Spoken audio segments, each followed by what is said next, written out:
Krista mangai na ta chu tui nge min thenang reom nei ne mo lungai nei ne mo ti du da nei ne mo tram nei ne mo saruak nei ne mo lau om nei ne mo khan dai ne mo min thenang em ni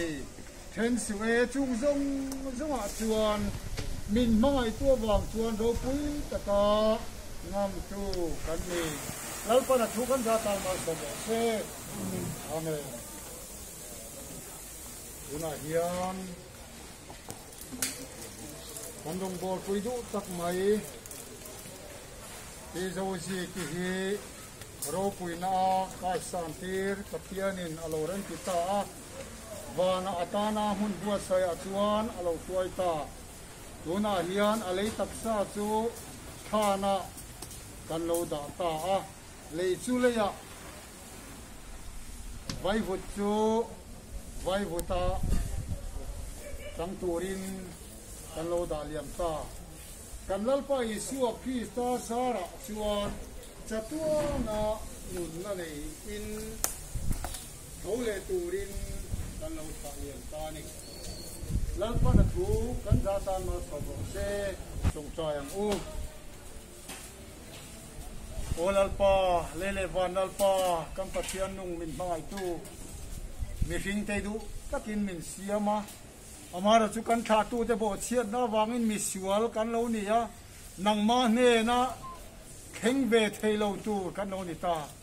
ma se i mi mangai na top lovin min mangai na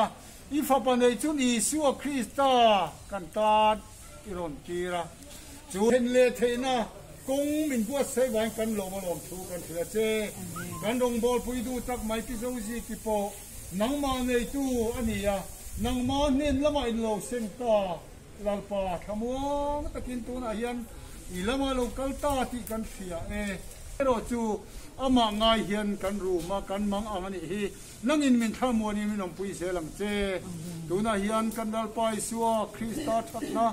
pa pathian mangai na le tharau thiang lim pol na dum tak chu pizo ji ki na kal san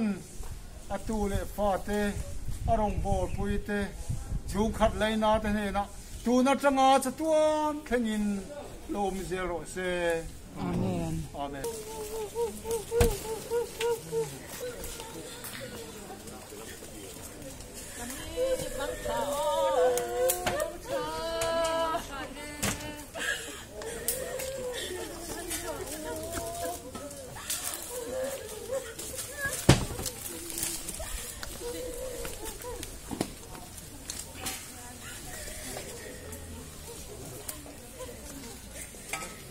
ni zo ji ki khum som ko pariat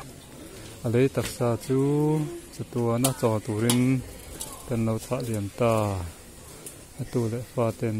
kan ngai don le mai thamuang takin mal pa ne na chaw ta ani